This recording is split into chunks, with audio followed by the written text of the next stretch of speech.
السلام علیکم ورحمۃ اللہ وبرکاتہ۔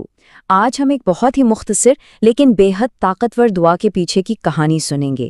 ایک ایسی دعا جو ایک نبی نے اپنے بڑھاپے میں اس وقت مانگی جب بظاہر ساری امیدیں دم توڑ چکی تھیں۔ ذرا سوچئے، ایک نبی اپنی پوری زندگی اللہ کی راہ میں وقف کر دیتا ہے، لیکن بڑھاپے تک بے اولاد ہے۔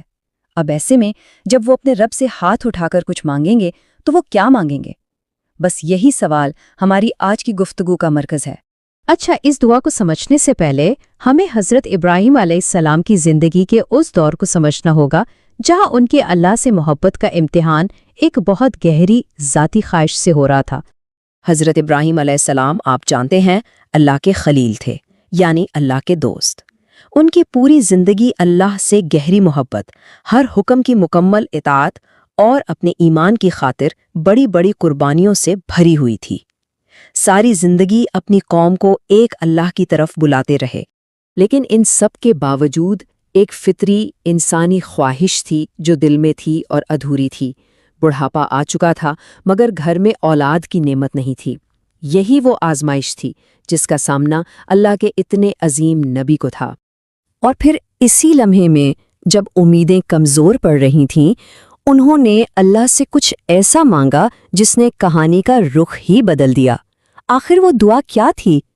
اسی خواہش کے ساتھ انہوں نے اللہ تعالیٰ کے حضور ایک بہت ہی خوبصورت اور مختصر سی دعا کی، ربی حب لی من الصالحین۔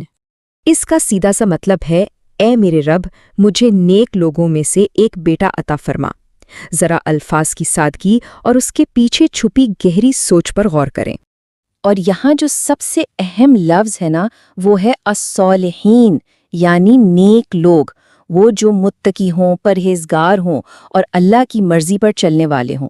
یہ بہت اہم بات ہے۔ اس سے پتہ چلتا ہے کہ حضرت ابراہیم علیہ السلام نے صرف اپنا سلسلہ چلانے کے لیے اولاد نہیں مانگی، بلکہ ایسی اولاد مانگی جو اللہ کے دین کا سلسلہ آگے بڑھائے۔ تو اب دیکھتے ہیں کہ اللہ تعالیٰ نے اس خاص اور دل سے نکلی ہوئی دعا کا جواب کیسے دیا، اور اس جواب میں ہمارے سیکھنے کے لیے کیا ہے۔ اور جب دعا دل کی گہرائی سے اور سچی نیت سے نکلتی ہے تو وہ عرش تک پہنچتی ہے۔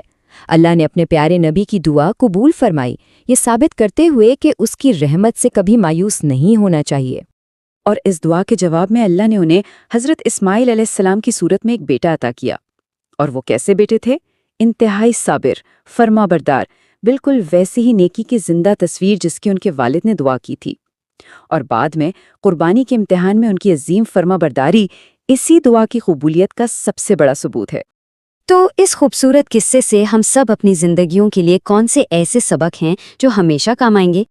دیکھیں، اس کہانی سے 3 باتیں بالکل صاف سمجھ آتی ہیں۔ پہلی، ہر حال میں، ہر ضرورت کے لیے صرف اور صرف اللہ سے مانگنا ہے۔ دوسری، اپنی دعاؤں میں صرف دنیاوی چیزیں نہیں بلکہ نیکی اور صلاحیت کو ترجیح دینی ہے۔ اور تیسری، جو شاید سب سے مشکل ہے، اللہ کے وقت پر بھروسہ کرنا، یہ یقین رکھنا کہ وہ سن رہا ہے، بھلے ہی جواب آنے میں تھوڑا وقت لگ جائے۔ آئیے اس طاقتور دعا کو ایک بار پھر دل میں اتارتے ہیں تاکہ یہ ہمارے ذہن میں نقش ہو جائے۔ رب حب لی من الصالحین، اے میرے رب، مجھے نیک لوگوں میں سے اولاد عطا فرما۔ اور یہ ہمیں ایک گہرے سوال پر چھوڑ جاتا ہے جس پر ہم سب کو سوچنا چاہیے۔ ہماری اپنی زندگی کے وہ کون سے پہلو ہیں جہاں ہمیں صرف کسی چیز کے لیے نہیں بلکہ ایک نیک اور صالح چیز کے لیے دعا کرنی چاہیے؟